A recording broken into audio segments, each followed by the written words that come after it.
1010 performers wish to acknowledge the only custodians of this land, the Wurundjeri people of the Kulin Nation, and their elders past and present.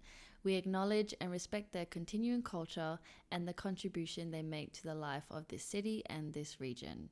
1010 Living is a podcast about movement, mindset, and mastery, delving into the world of dance and life experiences to provide you with the tools you can use to live a 10 out of 10 lifestyle.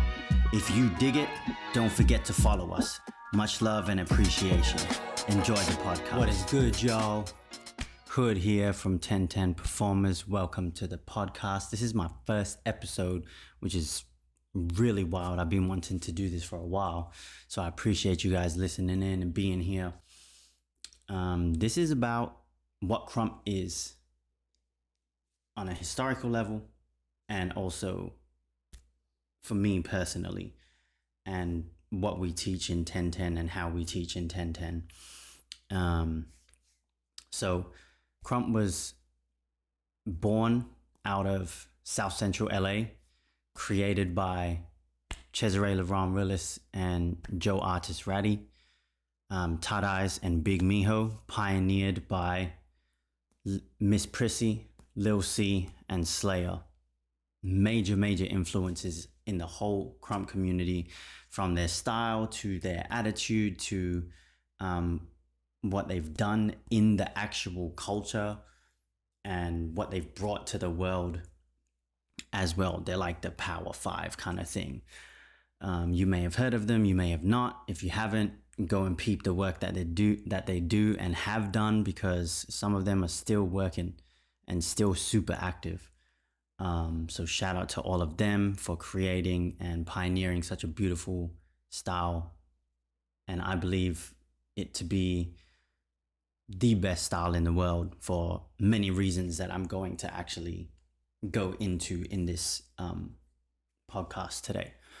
So that's where it came from. It was born, I believe that it started coming into fruition in 1998, and then sort of hit more so of the mainstream in 1999, and then Rise came out in 2000, and that just changed the way that dance was going, in my opinion.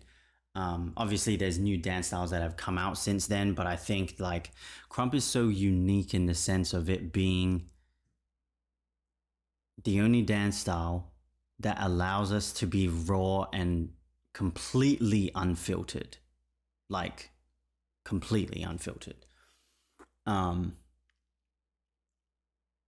So a lot of people talk about, you know, the essence of Krump. Some people just say that it's raw. Some people say that it's unfiltered. For me, I believe that it is all of those things and everything else that everyone else says. But I do believe that like what's underneath that is the ability to connect to the higher, the energies that are around us, the people that are around us. Everything is basically encapsulated and creatively expressed through our movement when we're Krump dancing, in a very unfiltered way. We don't have to look pretty. Krump isn't pretty, but it is a means to express your truth, your past, your present, your future. Allows you to tap into different aspects of yourself. So like, you know, when it comes to, just real quick, when it comes to Krump character, you know, you see a lot of Krump dancers wearing certain things and, you know, painting their face and stuff, which also did come from clown dancing, which I probably should have mentioned before. Krump's predecessors was clown dancing, which was pioneered by Tommy the Clown, the hip hop clown in South Central LA. And clowning also came from sea walking, which is gang related. and everything kind of evolved from that space. So you obviously had like hip hop music, and then you had gangster rap, which came out, and that heavily obviously influenced the culture of the people as well, and what was known, and mainstream understanding more about it. A lot of what Krump is and has kind of been influenced by is actually like the gang culture, but in a really healthy way. Which is like, instead of having gangs, you have fams.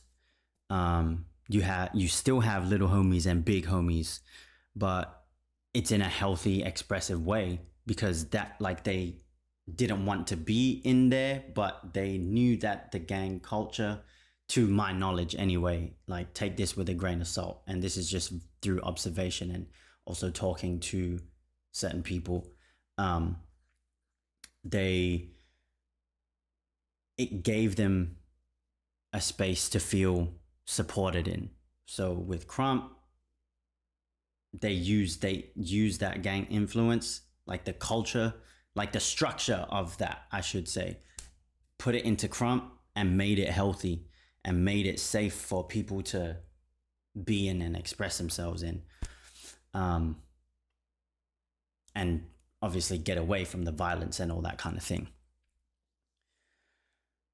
So even in what I'm sharing, obviously there's so much that's already happened before Krump that has made Krump into this raw, expressive dance style. The struggles, the daily struggles, the pain, the trauma even, and all of that, like a lot of people that are new to Krump, that haven't even fully experienced it, whether they've gone to the Mecca or not, or fully experienced it within their own city for themselves, which I believe is like completely letting go, completely trusting yourself in your freestyle and what is wanting to come out, like trusting that. A lot of people haven't done that yet. And that's one thing that we really hone in on when we teach, and what we believe to be like necessary for people to actually understand Krump, not just the movement, but like the culture and what it's doing, what it should be doing for you, why it was created. Obviously there's evolution to it, and that's okay too, but always coming back to the root of everything is the most beneficial, in my opinion. And then you can go back out and play however you want to play and have your position in the culture, whatever that looks like. Yeah. Krump for me has helped me through the most turbulent times in my life, and still does up until this day. It allows me to say what I want to say without hurting anybody through movement. It allows me to express my emotions and be supported in that, and be held by other people in that as well, in a healthy way, and not in a way that's detrimental to other people. And I think every dance style has the ability to do that, whether other dancers do that for themselves or not is a different story. But that's what Krump has done for me, and I would like to say ballpark figure of at least 90% of the Krump dancers around the world. It's done that for them as well. It's given them a voice when we have felt like we haven't had any.